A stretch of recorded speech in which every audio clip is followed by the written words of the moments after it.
There is a number that nobody in the music industry talks about openly.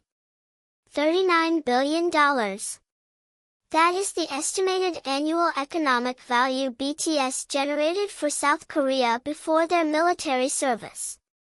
Tourism, merchandise, cultural exports, global brand value. $39 billion, tied to 7 men still in their 20s, and the Korean government debated for years whether those 7 men should be exempt from the mandatory military service that every other young Korean man must complete. The debate went on for years. Economists made presentations. Officials argued. And then BTS ended it themselves. One by one, without exemption, without negotiation, they enlisted. That decision is where the Arirang World Tour actually begins. Because what you are about to watch on stage starting June 13th in Las Vegas is not a comeback. It is not a reunion. It is the result of a calculation that 7 men made privately, that no amount of money, no economic argument, no government pressure in either direction would be allowed to define who they were. They chose to be Korean men who follow Korean law. They chose to disappear from the industry for nearly 2 years. And the industry, which had always doubted them anyway, assumed that when they came back the moment would have passed. The Arirang World Tour is BTS's answer to that assumption. Here is the first secret the world does not know. The name Arirang was not chosen in a boardroom. It was not the result of a marketing meeting between HYBE executives and brand consultants. The story begins in 1896, 130 years before this tour, when a group of Korean students traveled to Washington, D.C. and recorded a song for the first time outside of Korea. That song was Arirang, a folk melody so ancient that nobody knows when it was originally written. It survived the Japanese colonial period. It survived the Korean War. It survived the division of a nation. And it survived inside BTS, 7 men who grew up singing it without fully knowing its weight, until one of them, late at night during the period when all 7 were separated by military service, suggested it as the name for what they would build when they returned.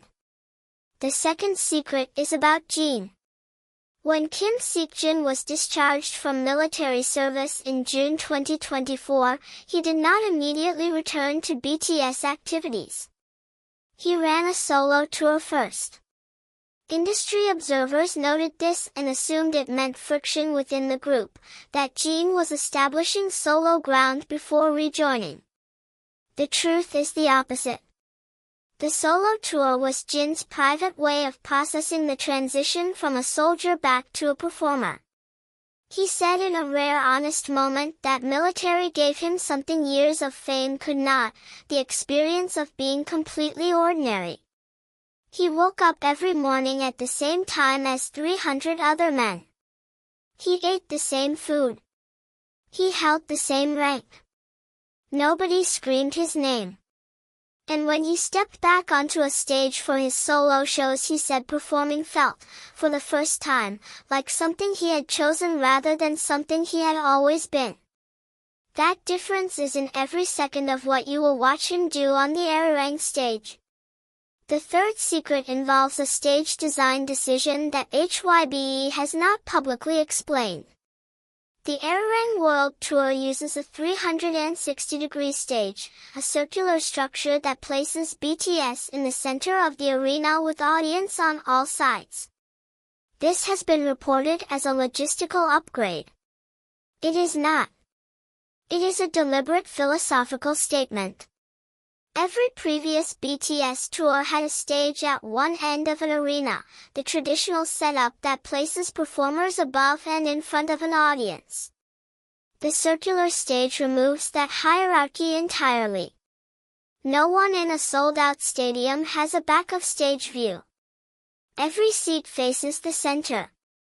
BTS made the decision that the first tour after military service would be the one where nobody in the room was behind them. The fourth secret is about Suga, and it is the one his doctors still discuss quietly. After years of performing through a shoulder injury he had hidden since before BTS debuted, an injury sustained in a delivery job accident when he was a teenager with no money and no safety net, Suga finally had surgery during the period surrounding his military service. The recovery was uncertain. Medical staff advised him that the physical demands of BTS-level performance placed requirements on a post-surgical shoulder that most patients in his condition are told to permanently avoid. Suga completed rehabilitation without missing a single scheduled session. The Arirang World Tour is the first full group tour since that surgery. When he raises his arm on the Las Vegas stage on June 13, that is not choreography. That is a surgeon's worst prediction being proven wrong in front of 60,000 people. The fifth secret is the one that BTS themselves have spoken about least. During the period when all 7 members were separated, staggered military enlistments meaning they were never all out at the same time, there was a private moment that the Netflix documentary filming the comeback period captured and then, at the members' request, did not include in the final cut. The 7 of them gathered in one room for the first time since the separations began. The documentary crew was present. What happened in that room, what was said, what was not said, what the camera caught on faces before anyone thought to compose themselves, was reviewed by the members before the documentary was finalized and quietly removed. What remains in the documentary is the version they chose to show the world. What happened before the cameras were asked to stop is the reason the Arirang Tour exists at all. The sixth secret is about the setlist, and it is the most carefully guarded piece of information surrounding the entire tour. Every city on the 85-date run receives a surprise song, a piece of music specifically chosen based on that city's history with BTS. Tampa, Florida will get Permission to Dance, the last song BTS performed there before the military hiatus began. Tokyo, despite the complications that followed the Liberation Day controversy, gets Save Me, the first song that broke BTS into the Japanese market in 2016. El Paso gets a song RM wrote during his own military service that has never been publicly released. The setlist is not a concert program. It is BTS documenting their relationship with every place that ever believed in them before the rest of the world caught up. And the final secret, the one that connects everything, is the date. June 13, 2026. The Arirang World Tour does not begin on June 13 by coincidence or by scheduling logistics. June 13 is the exact date in 2013 that 7 boys stood on a small stage in Seoul and performed together for the first time as BTS. 13 years later, on the same date, they returned to the largest stages on Earth. They chose this date deliberately. They chose it to say something to every person who was there in the beginning, every ARMY who watched those early performances in rooms that weren't full, who shared videos that had 10,000 views when they deserved 10 million, who believed before there was any evidence that they should. The concert does not start on June 13. It continues from June 13, 2013.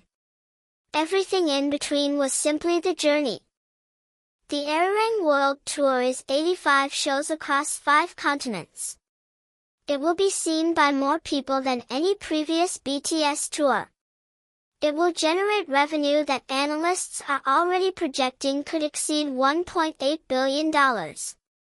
It will be filmed, documented, streamed, and studied. But none of that is what it is.